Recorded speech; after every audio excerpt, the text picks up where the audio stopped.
کے طور پر اللہ کے حبیب علیہ الصلوۃ والتسلیم کو کسی نے گالی دی، اللہ کے رسول نے اس سے بدلہ نہیں لیا بلکہ حضور علیہ السلام نے اس کو معاف فرما دیا۔ اب آپ دیکھیں اللہ اکبر، حر جو ہے امام کو گرفتار کرنے کے لیے آئے، لیکن جب معافی کے خواستگار ہوئے تو امام علی مقام نے فتح مکہ کی یاد تازہ کرا دی۔ مثال کے طور پر مکے والوں نے کتنا ستایا، لیکن جب معافی کے لیے ہاتھ جوڑے تو اللہ کے رسول علیہ السلام نے فرمایا جاؤ میں نے تم سب کو معاف کیا، کسی ان کے گناہ کا شکوہ نہ کیا، کسی ان کی برائی کا تذکرہ نہ کیا، کوئی ان کے ستانے کا ذکر نہ کیا، بلکہ آپ نے ایک جملے میں فرمایا جاؤ میں نے تمہیں معاف کیا۔ لیکن معاف کرنے کا انداز کیا ہے؟ اللہ کے رسول نے فرمایا انتم طلقاء، میں نے تمہیں آزاد کر دیا، توجہ کرنا، میں نے تمہیں آزاد کر دیا، میں نے تمہیں آزاد کر دیا۔ اللہ اکبر، ہو یہی الفاظ جب حر معافی مانگتے ہیں تو میرے امام یہ نہیں کہتے کہ میں نے تجھے معاف کر دیا، فرمایا حر تو جہنم سے آزاد کر دیا گیا۔ معاف کرنے کا لہجہ بھی وہی، معاف کرنے کا انداز بھی وہی۔ اس کے بعد آپ دیکھیں امام علی مقام علی جدی علیہ السلام کو آپ دیکھیں، اللہ اکبر، جو شجاعت اللہ کے رسول علیہ السلام، میں برابری کی بات نہیں کر رہا ہوں، عکس جلیل کی بات کر رہا ہوں۔ حضور کی کوئی برابری کر ہی نہیں سکتا، انبیاء کرام برابری نہ کر سکے تو کوئی اور کیا غیر نبی کر سکتا ہے، لیکن عکس جلیل کی بات کر رہا ہوں۔ ظاہر سی بات ہے اہل علم اچھی طرح جانتے ہیں جو فرق اصل اور عکس میں ہے وہی فرق مصطفیٰ جان رحمت اور امام حسین کی ذات میں ہے، لیکن بات اتنی ہے اصل اور عکس میں فرق زمین اور آسمان سے زیادہ ہوتا ہے، لیکن اصل اور عکس ہو بہو نظر آتا ہے، نظر ہو بہو آتا ہے، لیکن فرق بہت ہوا کرتا ہے۔ میرے پیارے آقا علیہ السلام کے پیارے دیوانوں، حنین کی جنگ میں جب صحابہ کرام کے قدم اکھڑ جاتے ہیں تو تنہا مصطفیٰ جان رحمت اپنے دلدل پر اکیلے دشمن کا مقابلہ کرتے ہیں۔ اب اس کی اگر تصویر دیکھنا ہے تو کربلا میں امام حسین کو دیکھو، جب سارے آبان و انصار شہید ہو جاتے ہیں تو امام بزدلی کا مظاہرہ نہیں کرتے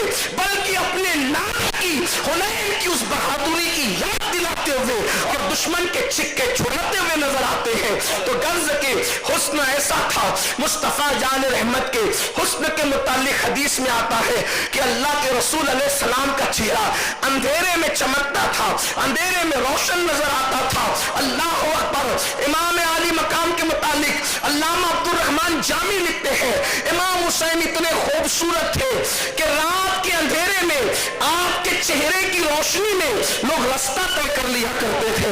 آپ اندازہ فرمائیں اس حسن کا عالم کیا ہوگا، اس جمال کا عالم کیا ہوگا جس کے چہرے میں اہل علم کی، اہل دانش کی توجہ چاہتا ہوں۔ آخر وہ چہرہ روشن کتنا ہوگا کہ اندھیرے میں جس کی روشنی کے اندر لوگ راستے طے کرتے ہوں گے۔ یہ آج کل کی گلیوں کا معاملہ نہیں بلکہ یہ اس دور کی گلیوں کا معاملہ ہے جب گلیوں میں قندیلیں بھی نہیں جلتی تھی، گلیوں کے اندر چراغ بھی نہیں جلتے تھے، گھر میں چراغ نہیں ہوتے تھے۔ اس وقت امام علی مقام جو سراج جنت ہے، جو سراج جنت ہے، جو جنت کا چراغ ہے، جو جنت کا سورج ہے، اللہ اکبر، ان کے چہرے کی روشنی میں اندازہ کرے، لذت لے، لطف لے، وہ کیا خدا باتی صورت ہوگی اندھیرے میں جس کی روشنی کے اندر لوگوں کو لوگوں کے چہروں کو اندھیرے میں ڈھونڈنا پڑتا ہے۔ حسین اس روشن چہروں والی شخصیت کا نام ہے جس کے چہرے کی روشنی میں لوگ رستہ طے کرتے ہیں، اور مصطفیٰ جان رحمت کے چہرے کا عکس جمیل تھا۔ میرے امام مصطفیٰ جان رحمت کے چہرے کو یوں بیان کرتے ہیں لک بدر فی الوجہ الاجمل خط حال ما زلف ابر اجل تورے چندن چندر پرو کندل رحمت کی بھرن برسا جانا، رحمت کی بھرن برسا جانا۔ تو غرض کے مصطفیٰ جان رحمت کا عکس جلیل ہے امام حسین کی شخصیت، ان کی ذات۔ لیکن آج آپ نے امام کے متعلق بات کرنے کے لیے کہا تو میں امام علی مقام کی زندگی کا ایک گوشہ پیش کرنا چاہتا ہوں۔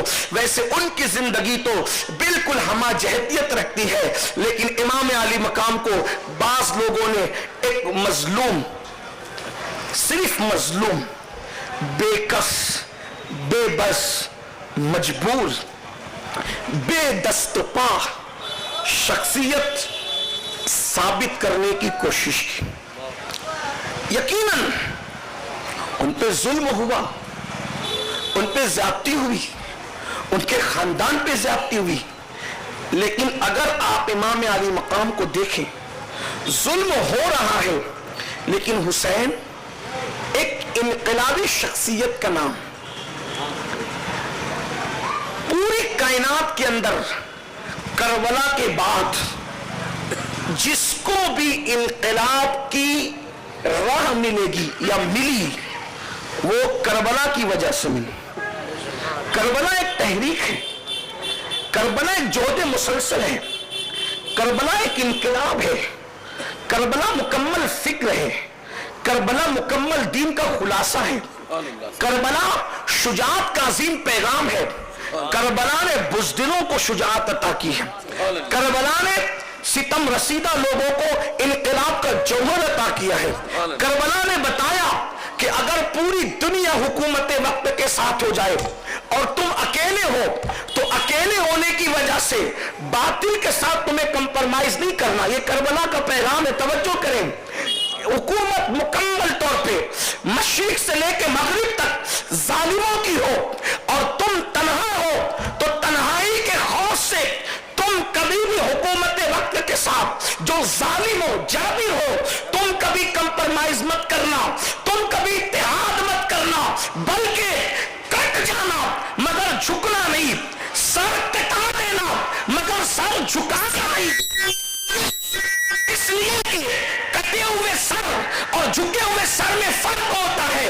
जो सर कट जाता है वो बुलंद होता है, और जो झुक जाती है वो गुलाम कर दिया जाता है।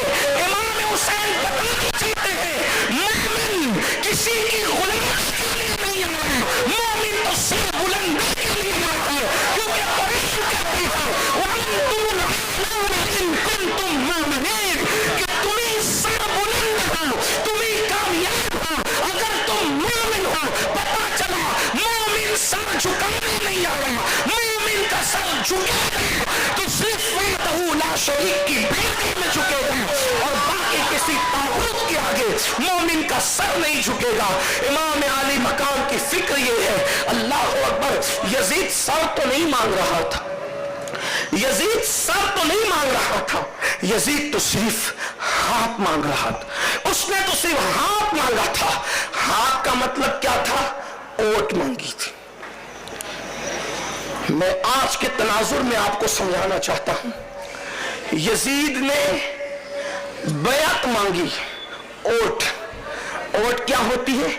शहादत होती, गवाही होती है कि मैं जिसको ओट दे रहा हूं ये बंदा नॉन करप्ट है, ये बंदा सही है, सच्चा है, अच्छा है।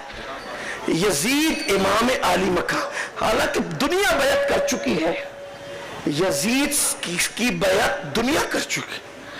ऐसा नहीं कि यजीद की बैअत नहीं की गई, हर सियाह और सफेद यजीद की बैअत कर चुके, सिवाय चंद नफूस के जिनको आप उंगलियों पे गिन सकते। बल्कि अगर बैअत न करने वालों को उंगलियों पे गिने तो नाम खत्म हो जाएंगे, उंगलियां बाकी रह जाएंगी। इतने कम लोगों ने यजीद की बैअत नहीं की, लेकिन किसी पर यजीद का फोकस नहीं था कि इसी से लेना है। उसका पूरा फोकस उसके वालिद के इंतकाल और विसाल के बाद पूरा फोकस ये था इमाम हुसैन की बैअत लेना, यानी उनकी ओट लेना। अगर इमाम आली मकाम उसके हाथ में बैअत कर लेते, यानी उसको ओट दे देते या उसके लिए शहादत दे देते कि यजीद नेक है, यजीद अच्छा है, यजीद का किरदार अच्छा है, तो फिर दुनिया का कोई खतीब, दुनिया का कोई आलिम, दुनिया का कोई मुफक्किर, दुनिया का कोई मुदब्बिर जो है वो अल्लाह अकबर किरदार यजीद के खिलाफ एक जुमला नहीं कह सकता था। जैसे मिसाल के तौर पे तवज्जो फरमाएं कि जब कोई बदबख्त सैयदना अबू बकर सिद्दीक रज़ी अल्लाह तआला के जबान खोलता है तो हम कहते हैं तू किस मुंह से खोल सकता है, क्योंकि सिद्दीक अकबर के हाथ में बयात रसूलुल्लाह के उन सहाबा ने की है जिनको कुरान ने जन्नती कहा है। इतने बड़े लोग जिसकी ताईद में खड़े हो उसके खिलाफ तू कैसे बात कर सकता है। इसी तरह उमर इब्ने खत्ताब रदी अल्लाह ताला, इसी तरह उस्मान गनी रदी अल्लाह ताला, इसी तरह मौला अली रदी अल्लाह ताला, सहाबा ने इनकी बयात की, यानी इनकी ताईद की कि ये अमीर होने के हकदार है, अमीर होने के लायक है, खलीफा राशिद कहलाने के लायक है। अब यजीद की अगर बैत इमाम हुसैन कर लेते फिर यजीद शराब पीता रहता, आप उसकी मुखालफत नहीं कर सकते थे। यजीद जिना करता रहता, आप उसकी मुखालफत नहीं कर सकते थे। यजीद जो है वो जो करतूत करता, अगर आप उसके खिलाफ खड़े होते तो लोग आपको क्या कहते, क्या आपको इमाम हुसैन से ज्यादा समझता है दीन। जब हुसैन पाक ने उसकी बैत कर ली और हुसैन पाक ने उसकी तायीद कर दी तो तू कौन होता है उसके खिलाफ बोलने वाला। इमाम अली मकाम को इसका एहसास था। हालांकि मैं अपने नौजवानों को बताना चाहता हूं कि जिन लोगों ने बैत कर ली थी, बैत करने के ठीक 1 साल बाद, कुछ लोगों ने 2 साल बाद, कुछ लोगों ने 3 साल बाद यजीद की बैत तोड़ दी थी, और इस गैरत के साथ तोड़ी थी कि जिसके सर पे अमामा था उसने महफिल में अमामा उतार करके यूं फेंका, जिसके पैर में चप्पल थी उस पे चप्पल उतार करके यूं फेंका, जिसके हाथ में जो चीज थी वो उतार करके फेंका, और कहा जैसे हम इस चीज को फेंकते हैं वैसे हम यजीद की बैत को फेंकते हैं, यजीद की बैत को रिजेक्ट करते हैं। लेकिन एक बात यह है, किसी की तायीद करके तायीद को वापस ले लेना, उसमें बुराई देखकर तवज्जो करना। इमाम हुसैन की बात आपके सामने रख रहा हूं। हुसैन उस दूर अंदेश मुफक्किर का नाम है, हुसैन उस मुदब्बिर का नाम है, हुसैन उस कायद का नाम है कि 3 साल के बाद औरों की नजर जहां पहुंचती है, हुसैन की नजर 3 साल पहले उस मंजर को आसानी के साथ देख रही है। तो किसी की तायीद करके फिर तायीद को वापस लेना, यह भी बागैरत इंसान की अलामत है कि नहीं मालूम था हमने तायीद कर दी, अब कच्चा चिट्टा मालूम पड़ गया, तायीद वापस लेते हैं। लेकिन हुसैन उस दीदावर, उस दानिश्वर हस्ती का नाम है कि और लोगों को यजीद को समझने में अरसा लगा, लेकिन हुसैन इब्ने अली यजीद को पहले ही दिन से पहचानते थे। लोग तायीद करके वापस लिए, वो भी काबिल एहतराम है, उन पे कोई सवाल ही नहीं है, लेकिन इमाम हुसैन ने तायीद ही नहीं फरमाई और बताया कि यजीद का किरदार इस काबिल नहीं है कि उसकी तायीद की जाए, और वो हिमायत मांग रहा था। हुसैन ने हिमायत नहीं की, अली अकबर जैसा बेटा दे दिया, कासिम जैसा भतीजा दे दिया, मासूम असगर दे दिया, पूरा खानदान दे दिया, हत्ता कि अपनी जान दे दी, लेकिन यजीद की तायीद नहीं फरमाई। अब यहां से क्या पता चला, इमाम अली मकाम सिखा रहे हैं कि गलत की कभी तायीद मत करना, शराबी की कभी तायीद मत करना, जुआरी की कभी तायीद मत करना, जानी की कभी तायीद मत करना, पापी की कभी तायीद मत करना। आपको अंदाजा होगा, यजीद के मुतालिक 2-4 जुमले आपको बता देना चाहता हूं।